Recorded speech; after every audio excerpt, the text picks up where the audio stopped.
Članovi poljoprivrednog gazdinstva Opačić najatraktivniji su prodavci jagoda na gradskoj pijaci. Dolaze iz Vojvode Stepe gde jagode proizvode na otvorenom i zatvorenom prostoru, a za prodaju u Kikindi odlučili su se da bi se približili kupcima koji su ranije dolazili do njih. Kroz 5 godina koliko se bavim proizvodnjom jagoda, imali smo veliki broj kupaca koji su dolazili u Vojvoda Stepu da bi kupili sveže domaće jagode i onda smo došli na ideju da namestimo nešto kao što je ova kućica, da ljudi ne moraju da dolaze samo da bi kupili par kila jagode, nego mogu ovdje lepo da dođu i da pazare sveže domaće jagode svakog dana. Ispostavili se da je jako dobar, došli smo kao atrakcija i tako se ispostavilo, ljudi su zadovoljni, vraćaju se da kupuju i privuklo je dosta pažnje, što i treba da se vidi razlika jer smo mi proizvođači, nismo preprodavci. Mnogi poljoprivrednici teško se odlučuju da započnu proizvodnju jagoda.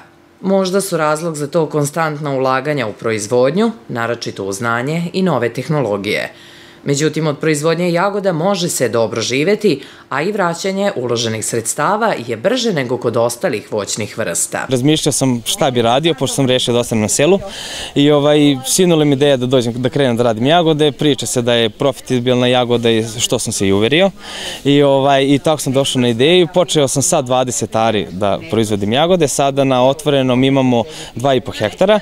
Radimo takođe i u zatvorenom prostoru. Imamo 1240 kvadrata pod plastenicima. U proizvodnji se mora voditi računa i o izboru sorti zbog perioda sazrevanja i konstantne prisutnosti na tržištu, ali ujedno i mogućnosti branja sa većih površina. Pa od sorti imamo više, od asortimenta imamo Kleri, Džoli, Albu, Sibilu, Roksanu, Apriku i Zengu i najviše se trudimo da prodajemo Kleri, Džoli i Albu koje su slatke i ukusne za konzum, a ljudi koji traže za preradu, za džemove, za to, imamo Sibilu, imamo Zengu i tako. Jagode se, pored kajsije, smatraju najosjetljivijim voćem, a na ovogodišnji rod znatno su uticale vremenske prilike.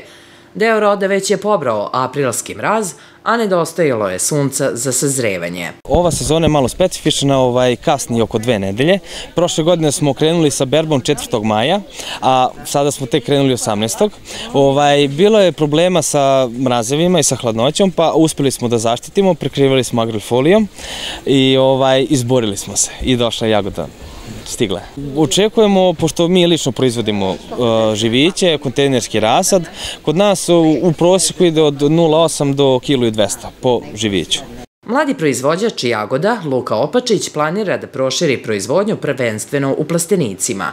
Pokušat će da iskoristi pomoć koju nudi država. Pre 2 godine sam iskoristio subvenciju od Autonomne pokrajine Vojvodine, 70% sam dobio i ove godine sam isto takođe prošao na istom konkursu, dobio sam isto 70% i treba uskoro da digamo još 4 plastenika. Širimo proizvodnju u zatvorenom prostoru radi vremenskih nepogoda i da manji su rizici od hladnog vremena i lakše je zaštititi jagodu i sve. Jagoda je veoma profitabilna i atraktivna biljna kultura. Ima visoku cenu, pogotovo van sezone, a pošto je ove godine manjkalo domaćih jagoda, kupci su uvoznu do sada plaćali i oko 500 dinara. Ovih dana na zelenoj pijaci cena domaće jagode je 300 dinara, ali će s obzirom da se berba zahuktava, cena uskoro biti niža.